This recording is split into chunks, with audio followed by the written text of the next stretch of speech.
మంత్రివర్యులు హరీష్ రావు గారు, ఆరోగ్య శాఖ మంత్రివర్యులు గౌరవనీయులు లక్ష్మారెడ్డి గారు,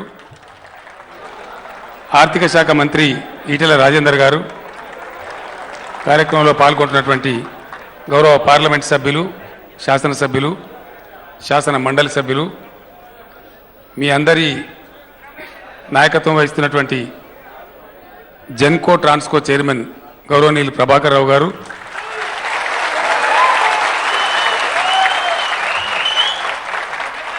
వాళ్ళ సార్ కదా, వాళ్ళ సార్ కాబట్టి అభిమానం ఉంటుందని చెప్తున్నాను, అంతే కదా. గౌరవనీయులు ఎస్పీడీసీఎల్ చైర్మన్ రఘుమారెడ్డి గారు, ఎన్పీడీసీఎల్ చైర్మన్ గౌరవనీయులు గోపాలరావు గారు, ఈ కార్యక్రమంలో పాల్గొంటున్నటువంటి వివిధ సంఘాలకు సంబంధించిన అసోసియేషన్ల యొక్క నాయకులు, నాకు మీ అందరి తరఫున వాళ్ళు అక్కడ అభినందనలు తెలిపారు, మీరందరూ కూడా గమనించారు.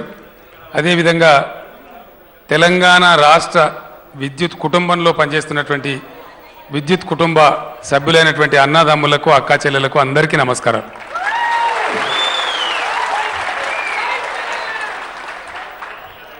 మూడుంబావు సంవత్సరాల క్రితం నేనే స్వయంగా చూసిన ఒక పెద్ద మనిషి కర్ర పట్టుకొని టీవీ ముందు నిలబడి, తెలంగాణ వస్తే మీరు సిమ్మంజీకట్ అవుతుంది, అంధకారం అవుతుంది, మీరు ఎందుకు కాకుండా అయిపోతారు అని రకరకాల శాపాలు పెట్టిండ్రు. ఇంతకుముందే లోపల హరీష్ నాకు చెప్తా ఉన్నాడు, ఈటెల రాజేందర్ గారు చెప్తా ఉన్నాడు, వాళ్ళు ఎమ్మెల్యేలుగా ఉండేటువంటి నియోజకవర్గంలో ఎవరైనా ఒక మనిషి చనిపోతే మన పద్ధతి ఏంటంటే గౌరవప్రదంగా డిస్పోజ్ చేసి స్నానం చేసి ఇంటికి వస్తాం. మనిషి చనిపోతే దహనం చేస్తే స్నానం చేసి ఇంటికి రావనంటే కూడా ఎమ్మెల్యేలు పైరవి చేసి ఫోన్ చేసి డీఈకో ఎస్సీకో చెప్తే తప్ప కరెంట్ వచ్చే పరిస్థితి కాదు, అంత దుస్థితిలో ఉండే.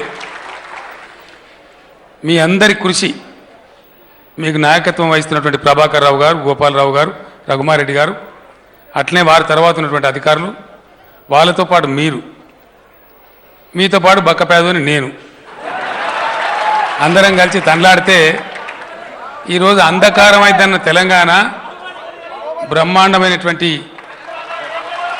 రాష్ట్రంగా తయారైంది. చాలా అద్భుతమైనటువంటి విజయం సాధించిన మనం, దేశమే ఆశ్చర్యపడేటువంటి విజయం. ఏం చేస్తున్నారు, ఎట్లా జరుగుతుంది అనే మాట 24 గంటలు మీరందరూ కూడా కష్టపడి పనిచేసినారు, బాగా కృషి చేసినారు, ఇబ్బందులు అధిగమించినారు.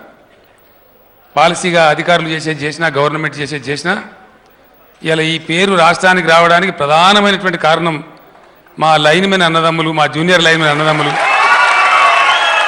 మా ఇంజనీర్లు. అనేక సందర్భాల్లో యాక్సిడెంట్ అయ్యి చచ్చిపోయిన సందర్భాలు కూడా చూసినాం. లైఫ్ రిస్క్ తీసుకొని అంత అద్భుతంగా పనిచేసినారు కాబట్టి ఈ విజయం మనకు సాధ్యమైంది. ఈరోజు అందరి అంచనాలు తారుమారు చేసి మనం అందరికి కూడా 24 hours పవర్ ఇస్తూ ఉన్నాం, అందరికి కూడా, ఒక్క వ్యవసాయానికి తప్ప. నేను మొన్న ప్రభాకర్ రావు గారిని అడిగినాను, రైతు సోదరులు కూడా ఇవ్వాలి మనము, మీకు లోడ్ డిస్పర్సల్ కూడా అవుతుందని చెప్తే వారు ఒక 2 రోజులు సమావేశం పెట్టుకొని మేము డెఫినెట్గా తీసుకొని వస్తామని చెప్పి, ఇంతకుముందు గవర్నమెంట్లు మేము చెప్తే వినకపోదురు, మీరేమో వింటున్నారు కాబట్టి మేము కరెంటు ఇవ్వగలుగుతున్నాము, ఒక్క మాట వినండి సార్ అని చెప్పినారు. ఏంది అంటే, మాకు గతంలో 2012 నుంచి ఉన్నటువంటి ఖాళీలు కానీ, లేదు కొత్తగా మాకు కావాల్సిన సిబ్బంది కానీ లేకపోతే మాకు ఇబ్బంది అవుతుంది, దయచేసి ఇది కావాలని చెప్పి అడిగినారు. దాంతోపాటు వాళ్ళు ఏం చెప్పినంటే, మీరు పర్మిషన్ ఇస్తే ఈ 13,500 ఉద్యోగాలు మేము రిక్రూట్ చేసుకుంటే మాకు ఒక 10,000 మందికి ప్రమోషన్లు కూడా వస్తాయి మా పిల్లలకు, మేము మీరు అన్నట్టుగా మీ ఆశ నెరవేరుస్తామని చెప్పినారు. నేను కూడా చెప్పినాను, డెఫినెట్గా ముందు రిక్రూట్మెంట్కి పోయే ముందు మీరు దయచేసి మొత్తం ప్రమోషన్లు ఇచ్చేయండి. అడుగు లైన్లో ఉన్నవాళ్ళు ఆల్రెడీ మన ముందు రెండు ఉన్నాయి పనులు. ఒకటి, ఖచ్చితంగా అవుట్ సోర్సింగ్లో ఉన్న 24,000 మంది కార్మికులను రెగ్యులర్ చేసుకోమని చెప్పినాం. 100% ఆ ప్రక్రియ ముగిసిపోవాలి, వాళ్ళు రెగ్యులర్ కార్మికులు కావాలి. కొత్తగా తీసుకునే వాళ్ళు గతంలో ఒక 2,000 ఇచ్చినాం, ఇప్పుడు ఒక 13,500, ఆల్మోస్ట్ 16,000 ఇప్పుడు అవుతా ఉన్నారు. అంటే మీ దగ్గర 27,000 మంది రెగ్యులర్ ఎంప్లాయీస్ ఉన్నారు. 16,000 మందిని కొత్తగా తీసుకుంటా ఉన్నాం. 26, 27, 16, 43 అవుతుంది. ఇంకొక 24,000 చిల్లర మంది మన అవుట్ సోర్సింగ్ వాళ్ళు ఉన్నారు. వాళ్ళని రెగ్యులరైజ్ చేసుకుంటా ఉన్నాం. అంటే 1,75,000 మంది రెగ్యులర్ ఎంప్లాయీస్తో ఉండేటువంటి దేశంలోనే ఒక పెద్ద విద్యుత్ సంస్థ మన తెలంగాణ విద్యుత్ సంస్థ. ఈరోజు తెలంగాణ రాష్ట్ర ప్రభుత్వం ఉద్యోగస్తుల తర్వాత అంటే 3 లక్షల మంది తెలంగాణ రాష్ట్ర ఉద్యోగులు ఉంటే దాని తర్వాత అతిపెద్ద ఉద్యోగస్తుల సంస్థ మన ఎలక్ట్రిసిటీ సంస్థ, అన్ని సంస్థలు కలిపి. దీని తర్వాతనే ఆర్టీసీ, సింగరేణి 2 కూడా ఉన్నాయి. కాబట్టి మీదే గవర్నమెంట్ తర్వాత గవర్నమెంట్ అంత సంస్థ, అంత పెద్ద సంస్థ. అక్కడ ఒక సోదరు కూర్చున్నాడు, క్యాజువల్ లేబర్ సంగతి ఏందని బరాబర్ అడగాలి. కరెక్టే అడిగిన తప్పులేదు, అడిగితేనే కదా అమ్మ కూడా అన్నం పెడుతుంది. అడిగితే ప్రభాకర్ రావు గారు నేను కోరుతా ఉన్నాను, దయచేసి ఇంతమంది ఇంత సంతోషంగా ఇంత రాష్ట్రం, కొత్త రాష్ట్రం మనం చేసుకొని పోతున్నాం. మనం పెట్టుకున్న పాలసీ ఒకటే, చేతి నిండా పని చెప్పాలి, కడుపు నిండా అన్నం పెట్టాలి, అంతే కదా. ఈ అవుట్ సోర్సింగు, కాంట్రాక్టు, తోకాతోండే ఉండద్దు.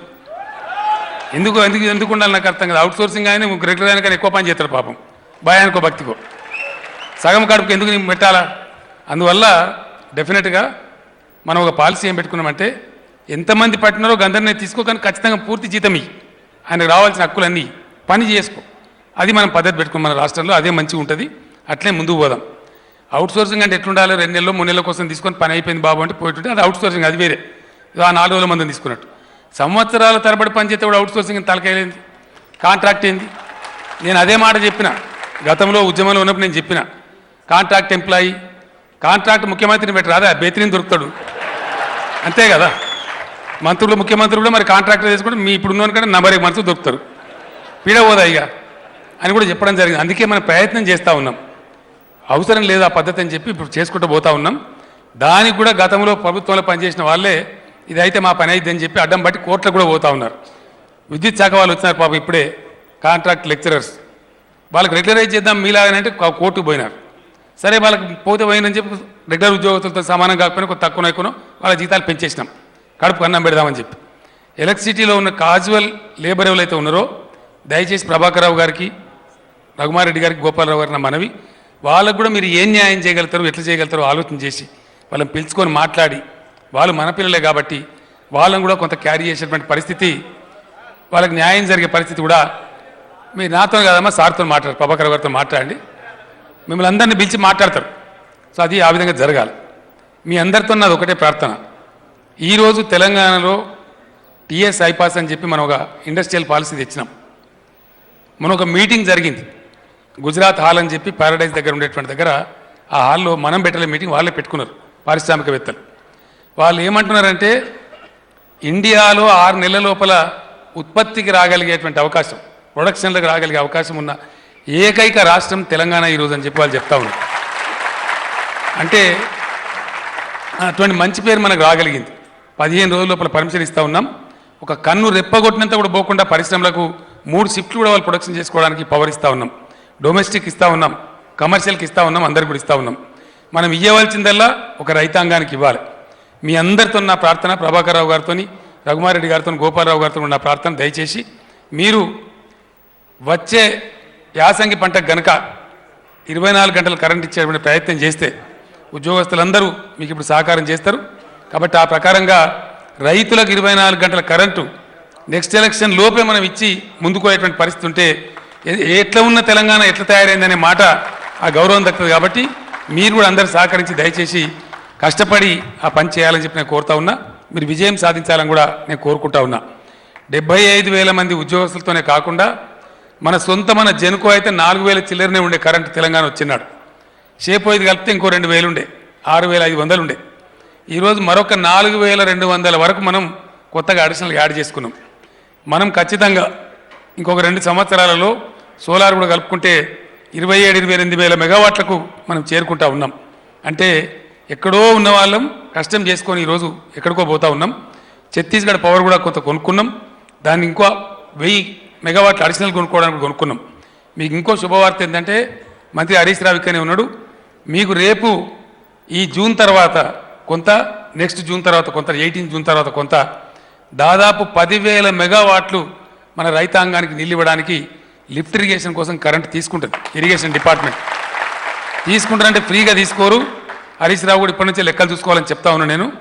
ఎందుకంటే మరి మీకు డబ్బు ఇవ్వాలి కదా, ఇంతమంది ఉద్యోగస్తులను పెట్టుకొని మరి సంస్థకు అన్నం కావాలి కదా. సప్లై చేస్తాం పవర్, కిందనో మీదనో రాత్రి పగలు కష్టపడతాం, పవర్ సప్లై చేస్తాం. కానీ మీకు కూడా డబ్బులు పే చేయాలి. లిఫ్ట్ ఇరిగేషన్ల యొక్క కరెంటు ఛార్జీలు ₹1 కూడా మీ మీద పడదు భారం. ఖచ్చితంగా గవర్నమెంటే, ఇరిగేషన్ డిపార్ట్మెంటే మీకు బడ్జెట్లో సమకూర్చి రైతులకు నీళ్ళు ఇచ్చే బాధ్యత ఇరిగేషన్ శాఖది. కాబట్టి 10,000 మెగావాట్లు ఇప్పుడు ఇచ్చేదానికంటే అదనంగా 10,000 మెగావాట్లు పాలమూరు ఎత్తిపోతల పథకం కావచ్చు, కాళేశ్వరం ఎత్తిపోతల పథకం కావచ్చు, భక్తరామదాస్ కావచ్చు, సీతారామ ఎత్తిపోతల పథకం కావచ్చు, పూర్తి కాబోతున్న కల్వకుర్తి, నెట్టెంపాడు, భీమా కావచ్చు, ఇంకా చిన్న చిన్న డిండి లాంటి పథకాలు కావచ్చు, ఇతర పథకాలన్నిటికీ కూడా పవర్ వచ్చే సంవత్సరం ఎండింగ్ నుంచి వాడతారు. కాబట్టి అది కూడా మనం సంసిద్ధంగా ఉండాలి. వాళ్ళకి టెక్నికల్గా చెప్పి ఒకటి రాత్రి లిఫ్ట్ చేసుకోండి, ఒకటి పొద్దాకు లిఫ్ట్ చేసుకోండి అని చెప్పి పవర్ ఇచ్చి దాన్ని కూడా నిలబెట్టాలి. అప్పుడు ఏం జరుగుద్ది? గ్రావిటీతో బారేది, లిఫ్ట్లతో బారేది కలిపి తెలంగాణ రాష్ట్రంలో 1 కోటి ఎకరాలు నీళ్లు బారేది మన కళ్ళ చూడాలి. 1 కోటి ఎకరాలు. ఈరోజు మహబూబ్ నగర్ జిల్లాలో చరిత్రలో మొట్టమొదటిసారి 5.5 లక్షల ఎకరాలలో వరి పంటలు ఇప్పుడు కోసిన ఈ సంవత్సరం. అది కల్వకుర్తి, నెట్టెంపాడు, భీమాకు మీరు పవర్ ఇవ్వడం, ఇరిగేషన్ డిపార్ట్మెంట్ వాళ్ళు పనిచేయడం కష్టపడి రాత్రింబవళ్ళు. అది పూర్తి కాలే, పాక్షికంగానే అయింది. ఈ సంవత్సరం పూర్తి కాబోతా ఉంది, బ్రహ్మాండంగా ఆ విధంగా రాబోతా ఉంది. ఒక 200 మెగావాట్ల పవర్ మీరు సప్లై చేస్తే ఇంటింటికి నల్లా కార్యక్రమం ఇండియాలోనే ఏ రాష్ట్రం లేని విధంగా మిషన్ భగీరథ కూడా పూర్తి అవుతా ఉంది. దాన్ని కూడా మీరు చూడబోతా ఉన్నారు. ఇటువంటి అద్భుతమైన విజయాలు జరగడం కోసం అభ్యుదయ ప్రపంచంలో కొత్త అభ్యుదయాన్ని కాంక్షించాలంటే కరెంటు లేని ప్రపంచాన్ని మనం ఊహించలేం. కరెంట్ అంత ముఖ్యమైనటువంటి భూమిక. కాబట్టి మీరు చేసేటువంటి సేవ, ప్రజలకు చేసే సేవ అద్భుతమైన సేవ. మనం ఒకసారి మీకు ఫిట్మెంట్, శాలరీస్ పెంచుకున్నాం, ఇప్పుడు జీతాలు ఎక్కువ చేసుకున్నాం. కొంత వాళ్ళకు పాపం క్యాజువల్ లేబర్ని కూడా కొంత చూడాల్సిన అవసరం ఉంది, వాళ్ళని కూడా చూసుకుందాం. ఈ 2 సంవత్సరాలు ముగిసే టైంకు మళ్ళీ ఒకసారి మనం డబ్బులు సంపాదించుదాం. ఈరోజు అప్పుడు పాత గవర్నమెంట్ ఇచ్చిన దాన్ని బట్టి వాళ్ళకి చేతగాలే పవర్ సప్లై చేయలేదు. కాబట్టి పారిశ్రామికవేత్తలు కొంత వేరే చోటు నుంచి కొంటా ఉన్నారు, దాన్ని కూడా రద్దు చేసే ప్రయత్నం చేస్తూ ఉన్నాం. వాళ్ళకి సర్ఛార్జ్ కూడా విధిస్తాం. ఎందుకంటే ఆ డబ్బులు మనకు దాదాపు 2,000 కోట్ల బిల్లులు మన సంస్థకు వస్తే మనం బ్రతుకుతాం, మనం బ్రతికితే ప్రజలను బ్రతికిస్తాం. కాబట్టి అది కూడా ఆలోచన చేస్తూ ఉన్నాం. పారిశ్రామికవేత్తలను పిలిచి త్వరలోనే ప్రభాకర్ రావు గారు, ఇద్దరు చైర్మన్లు కూడా మాట్లాడతారు, విద్యుత్ శాఖ మంత్రి గారు మాట్లాడతారు, ఆ తర్వాత నేను కూడా మాట్లాడతాను. ప్రభాకర్ రావు గారికి, డిస్కామ్ల చైర్మన్లకు నాది ఒకటే మనవి, మీరు రాబోయే 15-20 రోజులలో మీరు డిపిసి అంటారో అది ఏమంటారో నాకు తెలియదు, మీ డిపార్ట్మెంట్లో ఇమీడియట్గా ఎఫెక్ట్ చేయాల్సింది కంప్లీట్ ప్రమోషన్లు ఇవ్వండి. 10,000కా ఎంతమందికి ఇస్తారో, ఎవరికి వచ్చే ప్రమోషన్ వారికి ఏ స్థాయిలో వస్తే ఆ ప్రమోషన్ రావాలి. అంటే నేను కోరేది మిత్రులు ఏంటంటే ప్రమోట్ అయిన ఎంప్లాయీస్ జూన్ నెల జీతాన్ని ప్రమోటెడ్ జీతం పొందాలి. అంత గట్టిగా పనిచేయాలి.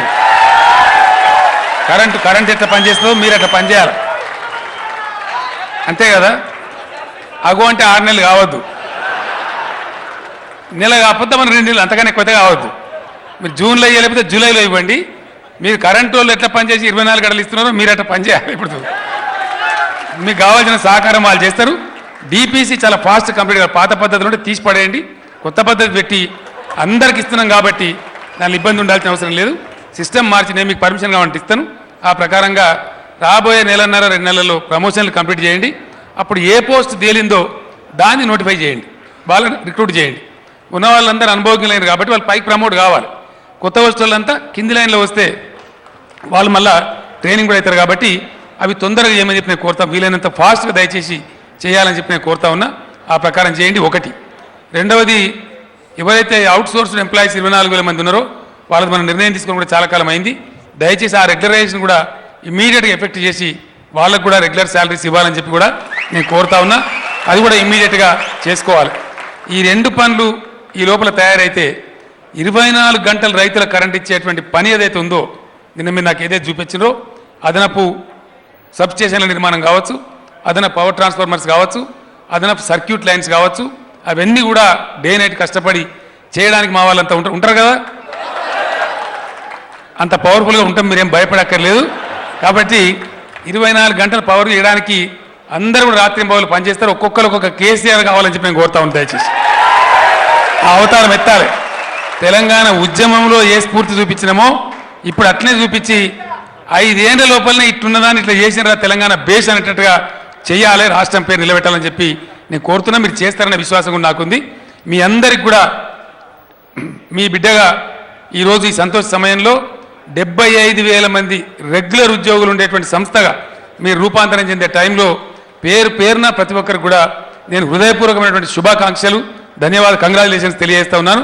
మీరందరూ కూడా సంతోషంగా ఉండి రాష్ట్ర ప్రజలను కూడా బాగా సంతోష పెట్టాలని చెప్పి కోరుకుంటూ, ఈరోజు నాకు అభినందన తెలపడానికి వచ్చినటువంటి మా అక్క చెల్లెలకు, మా అన్నదమ్ములకు అందరికీ కూడా మరొకసారి ధన్యవాదాలు తెలియజేస్తూ నేను సెలవు తీసుకుంటా ఉన్నా. జై తెలంగాణ, జై తెలంగాణ.